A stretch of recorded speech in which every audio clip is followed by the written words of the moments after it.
Salmo 32. Bem-aventurado aquele cuja iniquidade é perdoada, cujo pecado é coberto. Bem-aventurado o homem a quem o Senhor não atribui iniquidade e em cujo espírito não há dolo. Enquanto calei os meus pecados, envelheceram os meus ossos, pelos meus constantes gemidos todo dia, porque a tua mão pesava dia e noite sobre mim, e o meu vigor se tornou em sequidão de estio. Confessei-te o meu pecado, e a minha iniquidade não mais ocultei.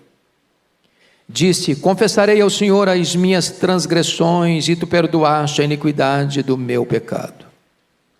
Sendo assim, todo homem piedoso te fará súplicas em tempo de poder encontrar-te.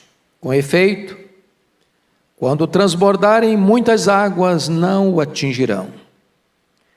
Tu és o meu esconderijo, tu me preservas da tribulação e me cercas de alegres cantos de livramento. Instruir-te-ei e te ensinarei o caminho que deves seguir, e sob as minhas vistas te darão conselho. Não sejais como o cavalo, a mula sem entendimento, os quais com freios e cabrestos são dominados, de outra sorte, não te obedecem. Muito sofrimento terá de curtir o ímpio, mas o que confia no Senhor, a misericórdia o assistirá. Alegrai-vos no Senhor, regozijai-vos, ó justos, exultai vós todos os que sois retos de coração. Amém.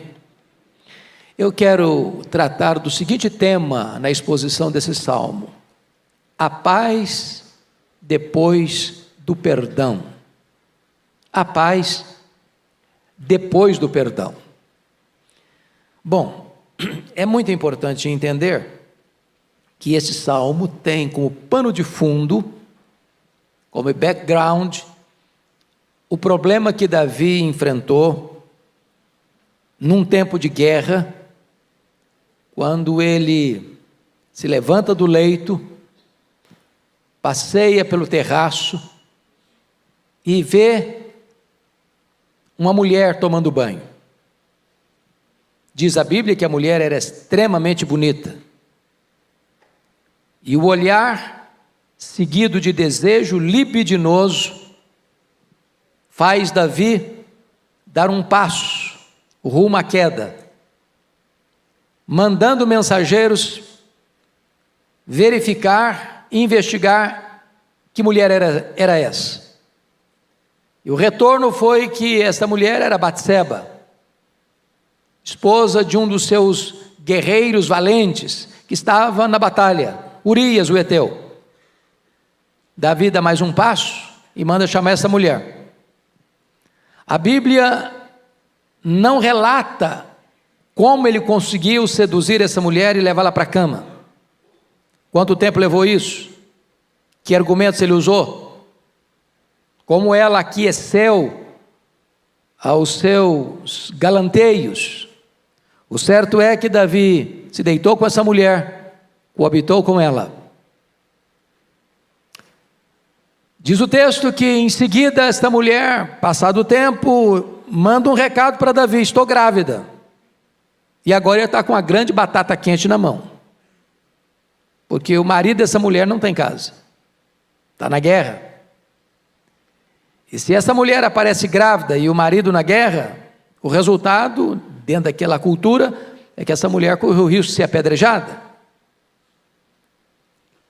E então Davi dá mais um passo no seu expediente e manda chamar Urias da guerra.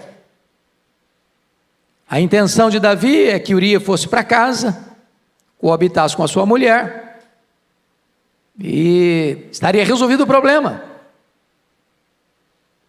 Só que Urias era um homem tão íntegro que ele não achou que seria honesto da parte dele, tendo seus pares na batalha, fora de casa, ele fosse desfrutar da intimidade do seu lar, do relacionamento íntimo com a sua mulher. O plano de Davi começa a se frustrar. Então Davi dá mais um passo dá um banquete, convida o cara, como se ele fosse uma pessoa muito ilustre, e Davi quisesse honrá-lo, e Davi consegue embebedá-lo, e Davi pensa, bêbado e vai para casa. E talvez ele que não tenha relação com a mulher, ele não vai lembrar direito das coisas. Mas Urias, mesmo bêbado, não vai para casa. E agora o rei está numa situação adversa. Ele toma mais um passo, rumo à ruína. Ele escreve uma carta para o seu comandante Joabe, e disse, Joabe, bota Urias na frente da batalha, sem retaguarda. Deixa-o exposto aos flecheiros, para que ele morra. Bota a carta no envelope, bota o seu selo, e põe a carta na mão do portador. E o portador da carta é o próprio homem que vai ser assassinado. Um ato de crueldade. E Urias não sabe, mas leva uma carta para o comandante, e o conteúdo da carta era a sua própria morte. E Joabe obedece o rei e põe Urias na frente da batalha sem qualquer proteção. E Urias é morto. E Joabe manda um recado, olha, aconteceu isso, aconteceu aquilo outro, tantas pessoas morreram, tantas tragédias aconteceram. Entretanto, nota de rodapé, Urias, o heteu, também morreu. Essa era a informação, essa era a senha. Em guerra morre. Não é surpresa para ninguém morrer uma pessoa na guerra. Então Davi dá mais um passo.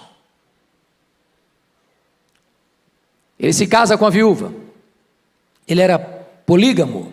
Eu tinha outras mulheres. Ter mais uma não era um escândalo nacional. Aparentemente ele estava protegendo uma viúva que precisava de amparo. E então, diz a Bíblia que a criança que está no ventre de Batseba, Deus põe a mão e o menino adoece. E Deus vai morrer. E o Davi chora, o Davi jejua, e o menino morre. E o tempo passa. A Bíblia não diz precisamente quanto tempo, mas diz a Bíblia que o coração do rei estava perturbado. Parece que estava tudo bem, nenhum escândalo público, nada para a imprensa explorar, tudo bem guardado, mas o coração dele estava desesperado. O vigor dele se tornou em sequidão de estio. Os ossos dele ardiam. A mão de Deus pesava sobre ele, mas ele, dissimuladamente, diante de todo mundo, estava muito bem. Ninguém suspeitava de nada. Aí Deus manda à casa dele o profeta Natã. E o profeta Natã usa uma estratégia para fazer uma abordagem. E Davi cai na armadilha, armada pelo profeta, para reconhecer o seu pecado.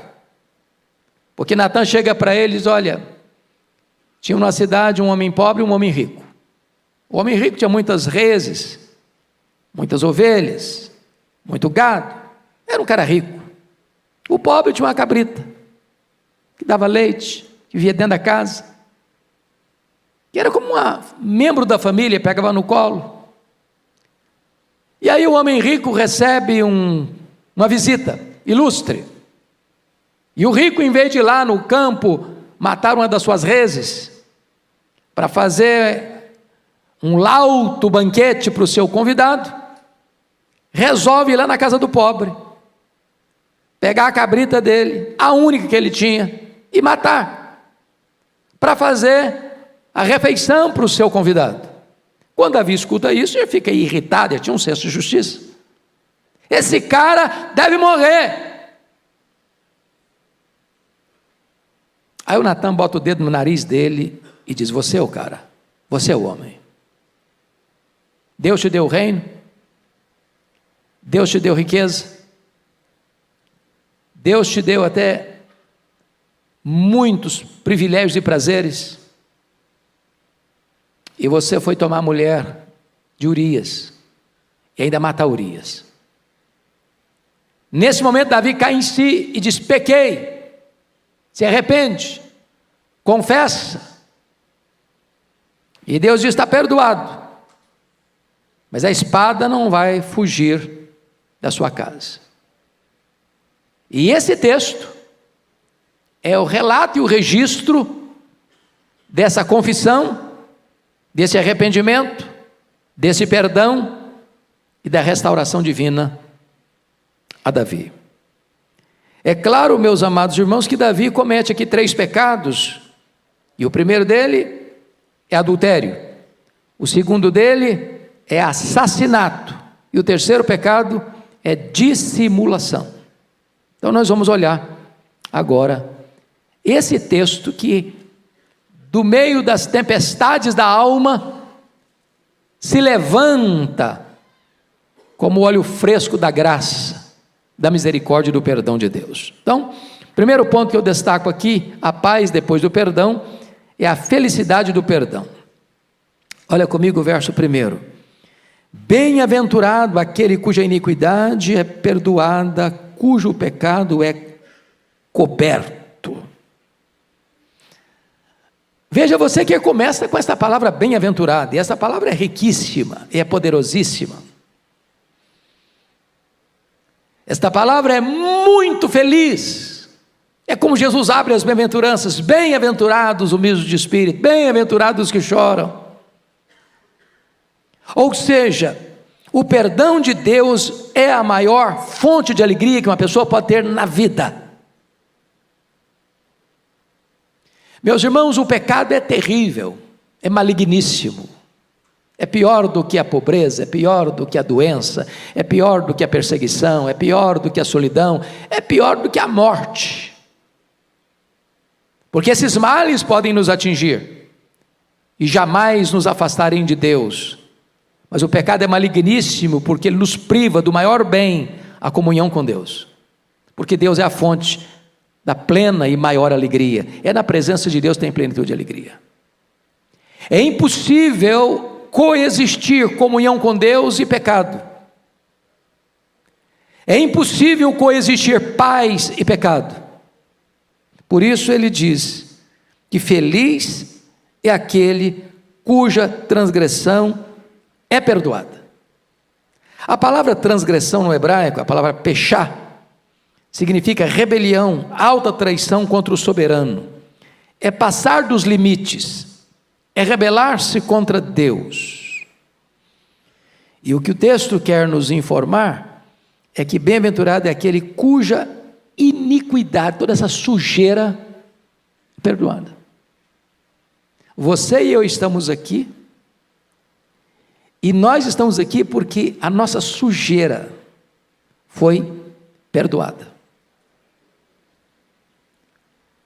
Irmãos, a diferença entre nós e o mais depravado ser humano é apenas de graus e não de natureza. Está dentro de nós todo o potencial para toda a malignidade do pecado.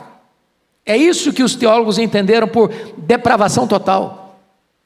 Não há nenhuma área da nossa vida que não tenha sido afetada pelo pecado.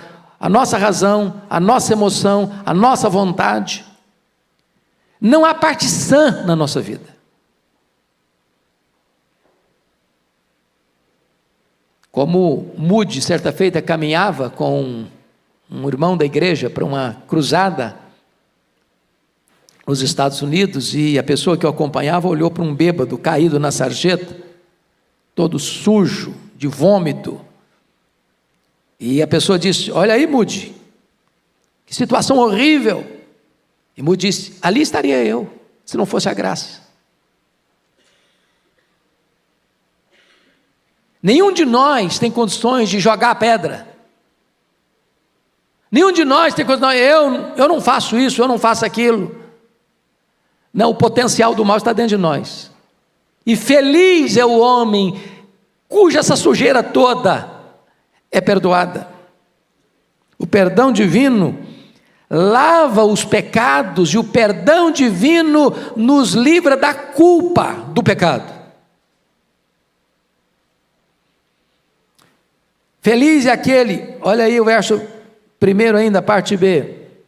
Feliz é aquele cujo pecado é coberto.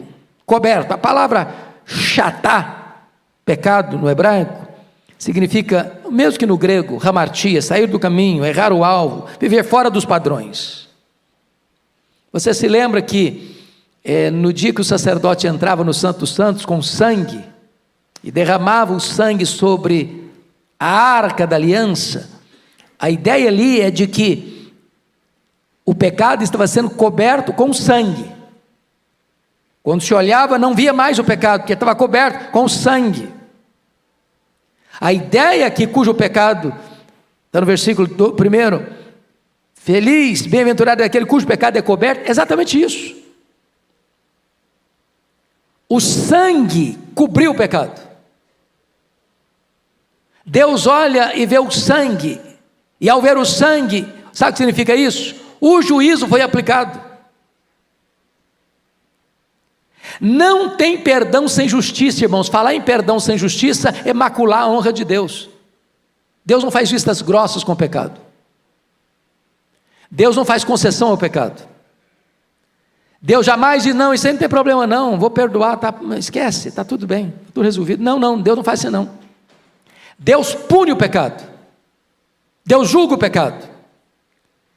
E toda a história do Antigo Testamento, com todas aquelas matanças de cordeiros e sangue que era colocado no altar, tinha uma única intenção aquilo, era apontar para a cruz, apontar para o Cordeiro de Deus, porque na cruz Deus fuzilou o seu próprio Filho, com a espada da lei, fazendo cumprir cabalmente a justiça dele, porque ele morre como nosso substituto, representante, fiador. Então Deus aplica o juízo no Filho, para que o sangue do Filho cubra o nosso pecado. Por isso a Bíblia diz, feliz é aquele cujo pecado é coberto. O juízo foi aplicado, a lei foi satisfeita, e então a base legal para o perdão. Mas em terceiro lugar, feliz é aquele a quem o Senhor não atribui iniquidade. Olha o verso 2. Bem-aventurado o homem a quem o Senhor não atribui iniquidade. A palavra iniquidade, a palavra avon no hebraico, é depravação, distorção moral, perversão. Aqui está o coração da Bíblia, irmãos. Aqui está a essência do Evangelho. Como assim? Aquele a quem Deus não atribui iniquidade. Alguém de nós aqui está desprovido de iniquidade? Como assim Deus não atribui iniquidade? Se eu sou iníquo. Como é que Deus faz isso? Como é que Deus resolve isso? Como é que Deus pode ser justo e ao mesmo tempo justificador do ímpio? Como é que Deus faz isso?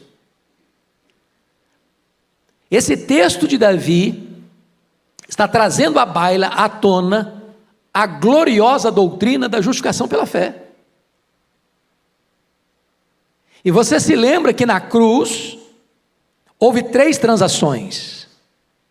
A primeira delas, diz lá em 2 Coríntios, capítulo 5, verso 19, Deus estava em Cristo reconciliando consigo o mundo, não imputando aos homens as suas transgressões. O que é a doutrina da imputação? A palavra imputar significa pôr na conta de. Quando Deus foi nos salvar, a primeira coisa que Deus fez, Deus não botou na sua conta, na minha conta, na nossa conta, o nosso pecado, a nossa dívida. Porque se Deus botasse na nossa conta a nossa dívida, se Deus imputasse a nós as nossas transgressões, nós não sairíamos delas, porque a nossa dívida é impagável. Segunda transação da cruz, está lá em 2 Coríntios 5, 21, aquele que não conheceu o pecado, Deus o fez pecado por nós. Significa o quê? Que Deus não imputou a mim o meu pecado, Mas Deus imputou o meu pecado sobre o filho dele. Deus lançou sobre ele a iniquidade de todos nós. Ele foi feito pecado por nós. Ele foi ferido pelas nossas transgressões. Agradou ao Pai moê-lo naquela cruz. Deus aplica no Filho o golpe da lei e satisfaz a sua justiça, porque o Filho, como nosso substituto, representante, fiador, morreu pelos nossos pecados em nosso lugar. É só por isso que você pode ler o versículo 2, bem-aventurado o homem a quem o Senhor não atribui iniquidade. O camarada é iníquo, ele cometeu iniquidade, Deus não atribui a ele a iniquidade dele. Por quê? Por quê? Por que eu não tenho que morrer pelos meus pecados? Por que eu não tenho que ir para o inferno por causa dos meus pecados? Não é porque eu sou bom, porque eu sou santo, porque eu não cometo pecado? Não! É porque Deus pegou os meus pecados, as minhas transgressões, as minhas iniquidades e lançou todas elas sobre o seu Filho. E quando os meus pecados foram lançados sobre o Filho de Deus, a lei exigiu que ele morresse, porque o salário do pecado é a morte. Ele não morreu como um mártir, ele não morreu como uma vítima indefesa, ele morreu vicariamente, substitutivamente, ele morreu no nosso lugar, ele morreu pelos nossos pecados. Agora Deus não atribui mais iniquidade a mim, sabe por quê? Porque Deus é justo, e Deus sendo justo, ele não pune o mesmo pecado duas vezes. Ele puniu o meu pecado no Filho dele, para não punir o meu pecado em mim mesmo. É isso que Davi está ensinando aqui. Feliz o homem a quem Deus não atribui iniquidade. Terceira transação da cruz, está lá em 2 Coríntios 5:21. Aquele que não conheceu o pecado, Deus o fez pecado por nós, para que nele nós fôssemos feitos justiça de Deus. Sabe o que Deus vai fazer agora? Deus vai imputar, ou seja, botar na nossa conta, toda a justiça do seu Filho. Notem vocês que justificação é um ato, não é um processo. Segundo, justificação não tem graus, não tem ninguém mais justificado do que outro. Prestem bem atenção no que eu vou lhes dizer. Justificação não faz você justo, justificação declara você justo, é um ato de declaração. Então, quando Deus puxa sua ficha lá no tribunal do céu, sabe o que está lá? Justificado. O que significa isso? Não só você não tem dívida, mas você tem crédito, crédito infinito. Toda a justiça de Cristo está depositada na sua conta. É por isso que a Bíblia diz, já nenhuma condenação a mais para aqueles que estão em Cristo Jesus nosso Senhor. Bem-aventurado aquele a quem o Senhor não atribui iniquidade. Mas veja ainda, em quarto lugar, feliz é aquele em cujo espírito não há dolo. O que é dolo? Dolo é má intenção, é maldade. É aquilo que Davi fez, ele cometeu o pecado, tentou se livrar das consequências do pecado, chamando o marido, mandando matar o marido, casando com a viúva, para fazer que estava tudo certo. Ele agiu com dolo. E você sabe que diante da lei nossa humana, você tem crimes que são crimes culposos e crimes dolosos. E quando a lei vai julgar, o peso é diferente. Você pode matar uma pessoa sem a intenção de matá-la. Por exemplo, você está dirigindo seu carro e você está a 80 por hora numa avenida ou numa estrada que é permitido andar por 80 por hora. Se você está na Bandeirantes, na Dutra não, mas na Bandeirantes, 120 por hora. E aí, de repente, inesperadamente, uma pessoa entra na rua, entra na avenida, entra na estrada, não tem como frear. Bateu, morreu. A pessoa morreu. Você cometeu um crime. Mas foi o quê? Culposo ou doloso? Culposo. Você não tinha intenção de matar. Agora, diferente, o que é doloso? Estou com raiva do fulano. E eu vou lá na loja, compro um revólver, uma caixa de bala.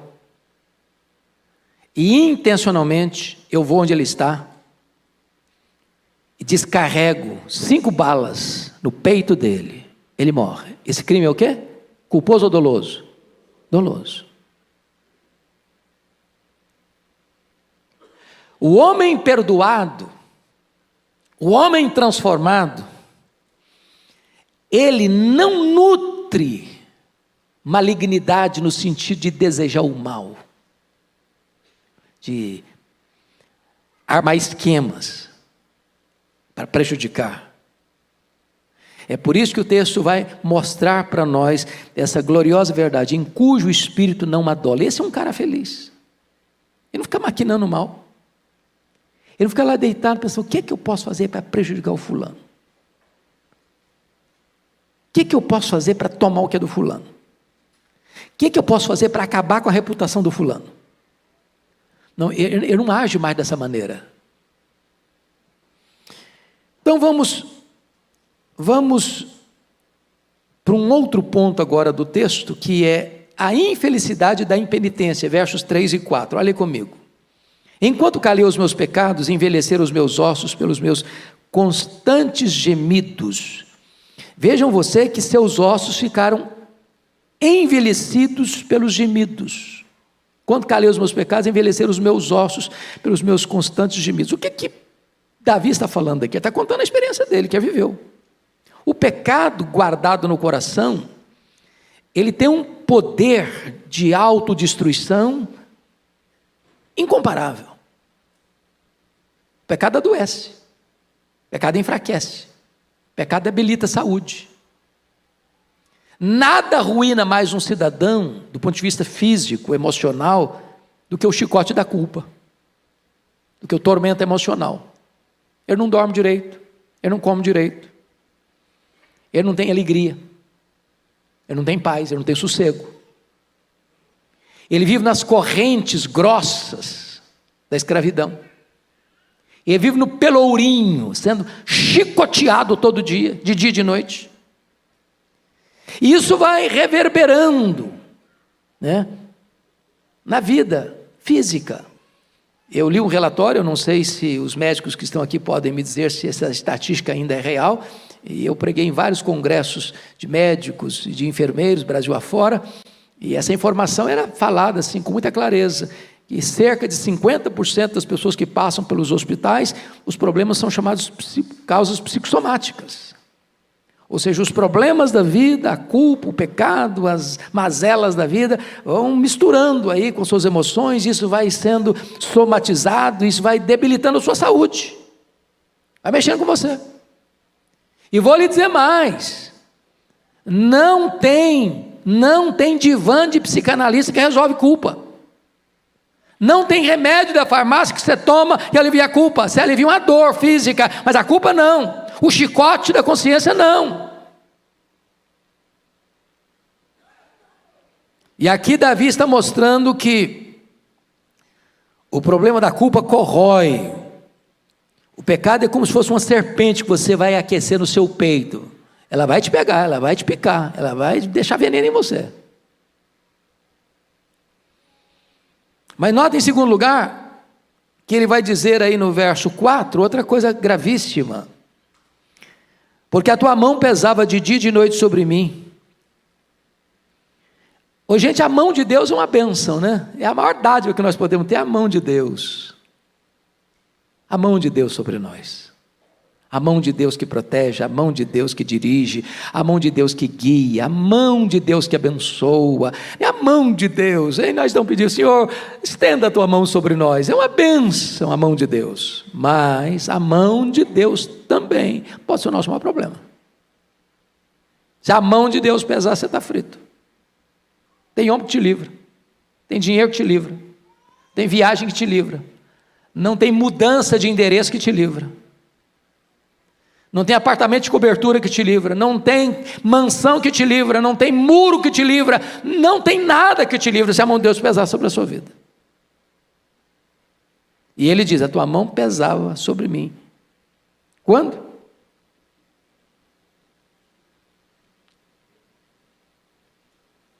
A tua mão pesava dia e noite. Sabe o que é dia e noite? Sem pausa, sem trégua, sem descanso. Mas ele vai dar uma terceira informação sobre o perigo da infelicidade, da impenitência.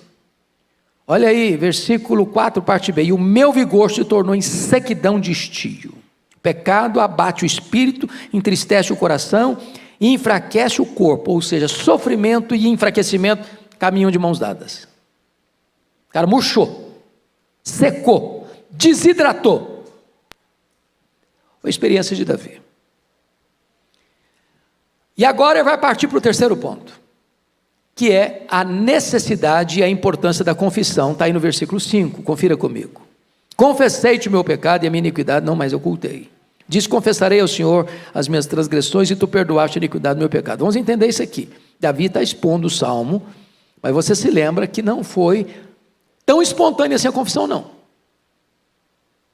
Como é que foi a confissão de Davi? Ela foi provocada por um profeta muito inteligente. Se o profeta chegasse lá: ô Davi, você está em pecado, viu, cara? Que negócio é esse, profeta? Não, o profeta chegou de mansinho, contou uma história. E o Davi caiu igual o patinho da história dele. Tem hora, irmãos, que a nossa memória precisa ser trabalhada, porque às vezes a gente vai criando certas resistências, certas cercas de proteção para a nossa consciência, para não reconhecer o erro, ou para justificar o erro. Eu pequei por isso. Algumas pessoas dizem: não, mas o Davi, coitado, foi uma vítima. Como é que uma mulher vai tomar banho de janela aberta? Davi era vítima. A Bíblia não trata dessa matéria por esse viés. Em momento algum a Bíblia bota a culpa na Betseba, embora, se ela tomou banho de janela aberta, ela não devia ter feito isso mesmo, não. Ninguém está com licença aqui para tomar banho nu, em público, ou deixando a porta aberta, ou a janela aberta. Porque hoje não é a janela que está aberta mais, não, é a mídia social. Tem gente que se veste sumariamente, tira uma foto bem bonita e posta. Ela quer ser vista. A intenção é exatamente despertar desejos. Vejam, não vão parar. Mas o ponto básico é o seguinte: o Davi está reconhecendo aqui que ele precisa confessar. Confessei-te o meu pecado e a minha iniquidade não mais ocultei. Em outras palavras, Davi destampa a caverna dos horrores. Abre a caixa da ferramenta. Abre a caixa preta. Joga tudo para fora. Se você pega uma ferida, por exemplo, ela tá lá. Se você tampa a ferida, o que acontece com essa ferida? Ela vai se contaminando, vai gangrenando, e ela pode ser extremamente perigosa. O que você tem que fazer? Abrir a ferida, fazer asepsia, aplicar o remédio. Esconder, tapar, botar uma cobertura para ninguém perceber, não é a solução do problema. Davi está dizendo: confessei-te o meu pecado. E qual o resultado? Disse: confessarei ao Senhor as minhas transgressões e tu perdoaste a iniquidade do meu pecado. O que a Bíblia ensina em Provérbios 28:13? Quem lembra de cor? Vamos lá? Aquele que encobre, me ajuda aí, as suas transgressões jamais prosperará, mas aquele que as confessa e deixa, alcançará misericórdia. que a Bíblia diz mais? Lá em 1 João 1,9. Se confessarmos os nossos pecados, Deus é fiel e justo para nos perdoar os pecados e nos purificar de toda injustiça. A Bíblia diz que o nosso Deus tem prazer na misericórdia e é rico em perdoar. Deus não tolera um coração duro, mas Deus habita com abatido e contrito de coração. Não importa a gravidade do pecado, em havendo arrependimento e confissão, há perdão. Isso é maravilhoso, irmãos, porque embora o pecado seja maligníssimo, tem saída, tem saída. Agora vamos entender isso aqui. Arrependimento é uma palavra muito importante na Bíblia, muito importante. E a palavra arrependimento, metanoia, na língua grega, ela tem 3 implicações muito importantes. Arrependimento implica em mudar a mente, mudar a emoção e mudar a vontade ou a volição. Porque nós somos o quê? Nós somos razão, nós somos emoção, nós somos volição, certo? O arrependimento tem que trabalhar essas 3 áreas, senão, se não completar o ciclo, não é arrependimento. Talvez a melhor forma de explicar isso é ilustrar a diferença entre Judas Iscariotes e Pedro. Judas traiu Jesus, Pedro negou Jesus. O Judas suicidou, o Pedro foi restaurado. Qual a diferença de atitude entre Judas e Pedro? No ciclo de Judas faltou um elemento. O elemento racional existiu, ele reconheceu o erro dele? Reconheceu. Ele ficou triste porque errou? Ficou triste. Então, de 3 elementos do arrependimento, ele tinha 2 etapas vencidas. Ele reconheceu o erro, foi lá para o sacerdote trair sangue inocente. E ele ficou tão triste que ele devolveu o dinheiro. Não quero saber desse dinheiro, esse dinheiro não resolve nada para mim. O que faltou para ele completar o ciclo? Voltar-se. A vontade, a disposição, a decisão de voltar para Jesus. Por isso que a palavra arrependimento significa dar meia volta. Eu estou indo para cá, eu reconheço o erro e retorno. A vontade precisa agir, retornar para Deus. Porque se você não fizer o ciclo completo, você fica preso no cipoal do remorso. E o remorso leva ao suicídio, ao desespero. Pedro reconheceu o erro. Pedro ficou triste pelo erro, chorou. Mas Pedro voltou-se para Jesus. Completou o ciclo. É restaurado. É perdoado. Agora, notem vocês, que o perdão é resultado da confissão. E tu perdoaste a iniquidade do meu pecado. Então vamos pegar a ideia aqui do perdoar do pecado. Você lembra lá do sacerdote? Que quando ele ia fazer esse momento lá da expiação, um bode era sacrificado. E o sangue dele era derramado no altar. O outro bode, que era o bode emissário, o sacerdote impunha a mão sobre o bode e, de certa forma, como que confessava o pecado do povo e soltava esse bode para o deserto. Para ilustrar o fato de que quando você se arrepende e confessa, o seu pecado é removido de você, é afastado de você, é mandado embora de você, não tem mais iniquidade. É por isso que está escrito no versículo 5, e tu confessarei ao Senhor as minhas transgressões, e tu perdoaste a iniquidade do meu pecado, a sujeira do meu pecado, tu perdoaste. Porque um outro alguém, um substituto seu, levou o seu pecado embora. E Jesus levou o seu pecado embora. Ele carregou o seu pecado sobre o seu corpo no madeiro. E lá na cruz, Ele pegou escrito de dívida que era contra você, o seu pecado, rasgou esse escrito de dívida, encravou na cruz e deu um brado: está pago, está consumado. Você que crê em mim não deve mais nada, você está perdoado, está justificado. Isso é a essência do cristianismo, irmão, isso é a essência do evangelho. Se você não entender o que aconteceu na cruz, você vai viver uma vida cristã sofrida, machucada, ferida, porque você vai: meu Deus, eu errei, agora estou perdido e vivo triste, e não entende o que foi a cruz, se apropriando do perdão. Mas vamos ao terceiro ponto, aliás, ao quarto ponto, que é o impacto da obediência. Olha o versículo 6 e 7 aí comigo.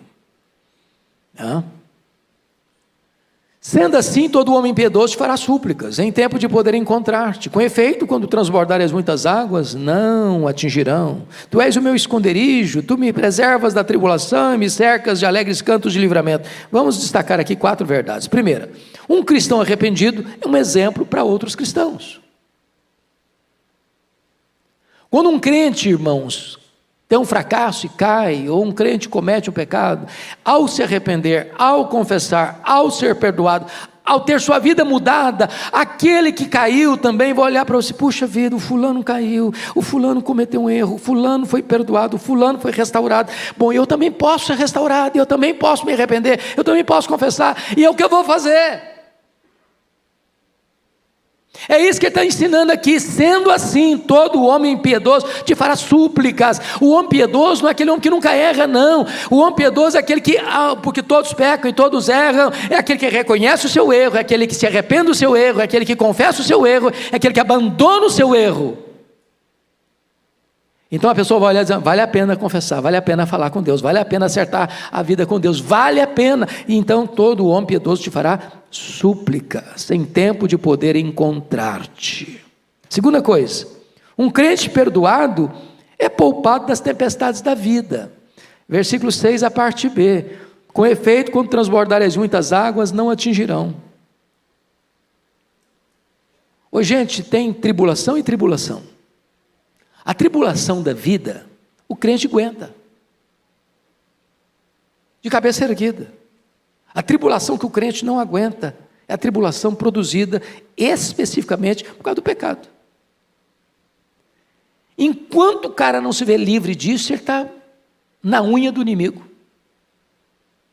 uma camisa de força, um pelourinho, sendo açoitado, atormentado, acuado, acusado, triste, ossos secos, vigor seco. É isso que ele está dizendo. É isso que ele está ensinando para nós. Vocês se lembram da história do Lutero? Lutero era um camarada que sempre teve dramas de consciência, né? Antes da conversão dele, o Lutero ia todo dia no confessionário, todo dia. E as confissões dele eram confissões assim, de 1 hora, 1h30, 2 horas. E o padre que recebia as confissões não aguentava mais aquela lorota toda. Dizem os biógrafos de Lutero que um dia o padre confessor disse para ele: ô Lutero, o dia que você cometeu um pecado de verdade, vem aqui, que eu não aguento mais essa lorota sua, não. Porque o camarada tinha dramas de consciência. Dramas de consciência. Depois que ele conheceu a gloriosa doutrina da justificação pela fé, o justo viverá pela fé. Ele vai a Roma e sobe as escadarias do templo de joelhos, tentando aliviar a consciência, desesperado. E um dia depois da sua conversão, ele teve um sonho, aliás, um pesadelo. E o diabo apareceu para ele. E Lutero tinha esses dramas, para você ter uma ideia, na dieta de Worms, quando ele é levado à dieta de Worms, diante das autoridades políticas e eclesiásticas da época, com as obras dele em cima da mesa, e ele sabia que a situação ali era gravíssima, a vida dele estava em risco. Perguntaram a Lutero: você nega, você volta, desculpa do pleonasmo, volta atrás, você afirma que você não crê mais nas que você escreveu? A coisa era tão dramática que ele disse: dá para eu pensar um pouco essa noite? E naquela noite, dizem os seus biógrafos, que ele enfrentou uma batalha espiritual tão grande, que parecia que o diabo estava ali no quarto dele, a ponto de pegar o tinteiro e jogar na parede, tentando jogar no diabo. Louvado seja Deus, no dia seguinte, quando as obras foram postas de novo na mesa, e perguntar para ele: você nega? Você se retrata? Ele respondeu: a não ser que vocês me convençam pelas escrituras que eu estou errado, eu não posso me retratar. Porque não é legítimo o homem agir contra a sua própria consciência. Que Deus me ajude. E ali foi o grande corte radical da reforma que começou em 1517. A dieta de Worms aconteceu em 1521.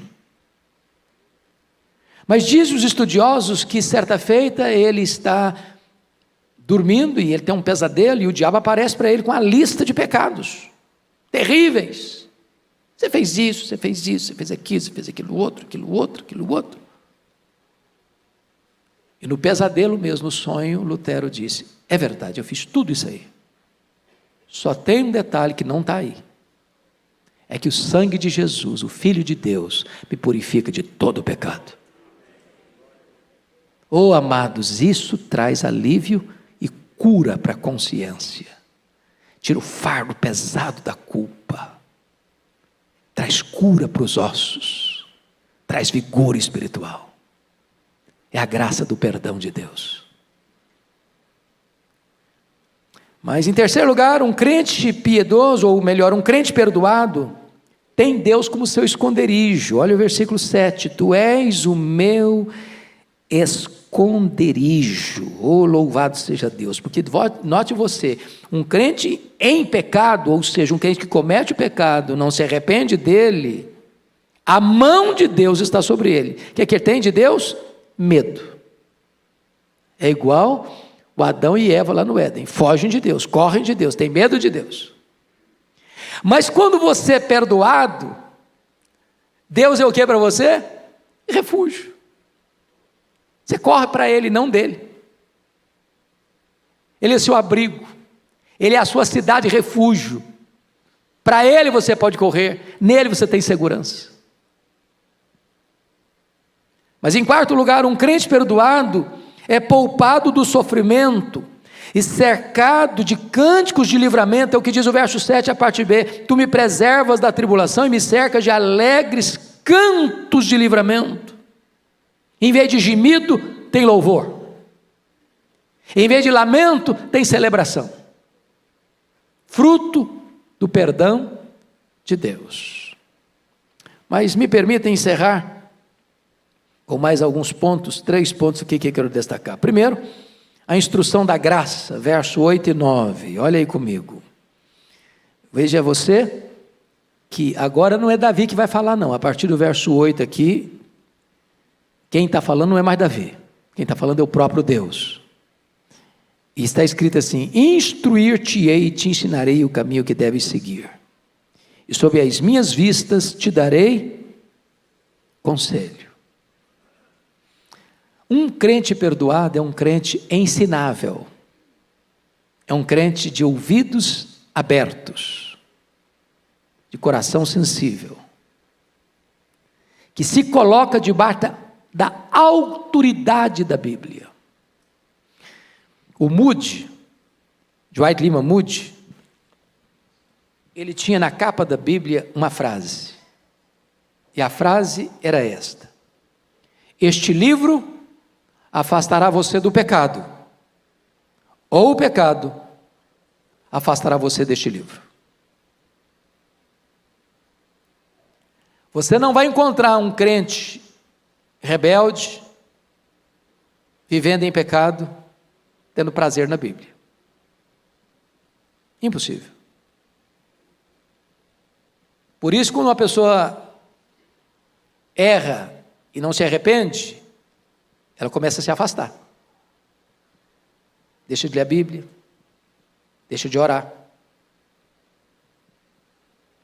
não quer mais vir para a igreja. Parece que o mundo está contra ele, e está mesmo.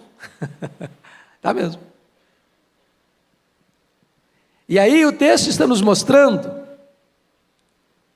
que agora perdoado, arrependido, perdoado, restaurado, Deus instrui e a pessoa quer a instrução. Irmãos, a Bíblia é um livro maravilhoso. É impossível um crente viver sem Bíblia. Você pode ter igreja sem templo. Você pode ter igreja sem música.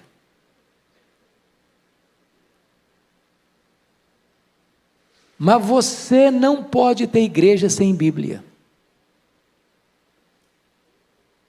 Onde não tem palavra de Deus, não tem direção. Eu quero fortemente encorajar você a ser um estudioso da Bíblia. E quando eu digo isso, eu não estou dizendo que você só vai pegar a sua Bíblia no domingo para ir para a igreja. E às vezes algumas pessoas nem têm mais Bíblia, sabia?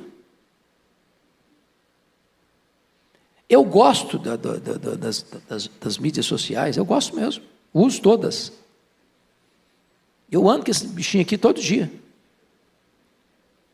Mas não abro mão da Bíblia de papel. Sabe por quê? Nisso aqui você vai ter muita dificuldade de decorar. Nisso aqui você vai ter muita dificuldade de fazer uma anotação ao lado do versículo que falou com você. Estava na minha devocional, li esse versículo, coisas novas vieram à tona, e eu vou lá e escrevo um pontozinho ali que me remete àquilo que Deus falou comigo. Já me pediram N vezes para eu mudar de versão. Minha Bíblia e a igreja aqui adota a versão ARA, né? Revista atualizada. Por que eu não mudo de versão? Agora saiu a versão atualizada, né? Ótimo, para quem está começando. Eu estou com 63 anos, tenho 40 anos de ministério. Pouquinho que eu sei de Bíblia, que eu decorei, que eu memorizei, é na versão ARA. Vou mudar para quê? Eu vou ter que memorizar tudo, eu não vou conseguir. Não vou conseguir. Eu vou manter aqui mesmo. Eu preciso trazer à minha memória a palavra de Deus. Eu preciso mergulhar um pouco mais fundo. Então, gente, você quer ser um crente com tutano, com musculatura, tem que ler Bíblia. Mas ler Bíblia em casa. Nós estamos vivendo na melhor época do mundo. Hoje a gente tem Bíblia de estudo, hoje de todo jeito. Tem Bíblia para criança, para adolescente, para jovem, para adulto, para velho, para casado, para descasado, para empresário, para empregado. Não sei das quantas. Tem Bíblia de todo jeito. E o povo é analfabeto da Bíblia. Uma loucura isso. Você vai pregar em Ageu, o cara começa a procurar Ageu em Gênesis. Ele não sabe nem que tem Ageu. Então, para Deus nos instruir, irmãos, Ele não vai chegar no seu quarto e, fulano, eu vou te instruir hoje. Abra os seus ouvidos que te falarei. Não. Você vai pegar a sua Bíblia e vai ler a Bíblia e Deus está falando com você. Com você. Tem crente que não escuta a voz de Deus, não lê Bíblia.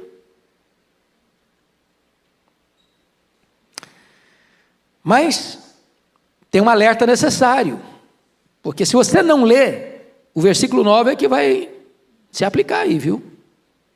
Vamos ler o 9 em voz alta aí? Porque aí o problema é nosso agora, hein? Vamos lá, juntos? Não sejais como o cavalo ou a mula, sem entendimento, os quais com freios e cabrestos são dominados. É isso aí. É desse jeito aí. O que o texto está dizendo? Se você não lê Bíblia, se você não for instruído, você embrutece. E aí o que acontece? O cavalo é chucro. E a mula é teimosa. Cabeça dura.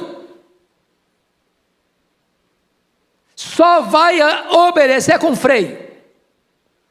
Não adianta você chegar na orelha do cavalo e falar, paciência, vamos melhorar, cara, você está andando devagar demais. Você vai fazer um discurso de 1 hora para o cavalo, no pé do ouvido dele, ele não vai te obedecer.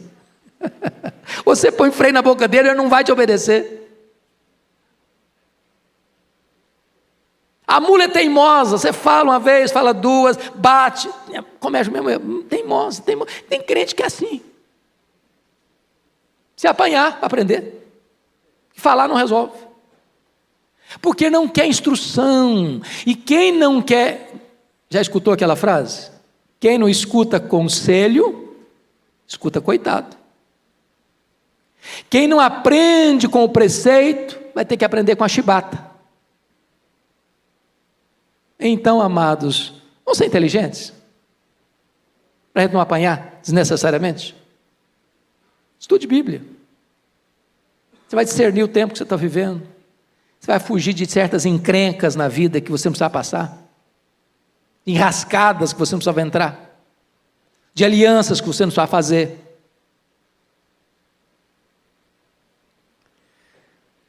Penúltimo lugar, contraste profundo no versículo 10. Muito sofrimento terá de curtir o ímpio, mas o que confia no Senhor, a misericórdia o assistirá. Então tem dois caminhos, o caminho do ímpio e o caminho do piedoso. O caminho do piedoso é um caminho de bênção, de misericórdia, assistindo. O caminho do ímpio é um caminho que vai ter que curtir muito sofrimento. Muito sofrimento, pouco não é muito. Então esse negócio de achar que a vida está do lado de fora, a vida está pulsando lá fora, do outro lado do muro, que lá sim a pessoa vive, lá sim a pessoa é feliz, lá sim a pessoa celebra, lá ela está curtindo a vida, balela.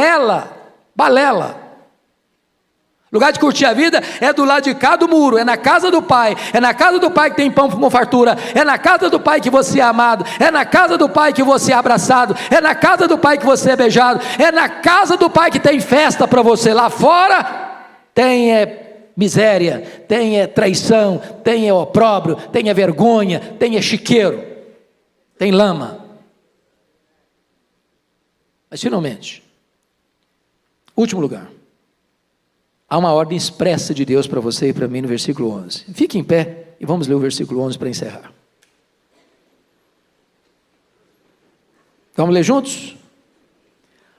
Alegrai-vos no Senhor e regozijai-vos, ó justos, exultai, vós todos que sois retos de coração. O povo de Deus tem que ser um povo alegre, vibrante, entusiasmado, porque é o povo perdoado por Deus. Portanto, a paz depois do perdão.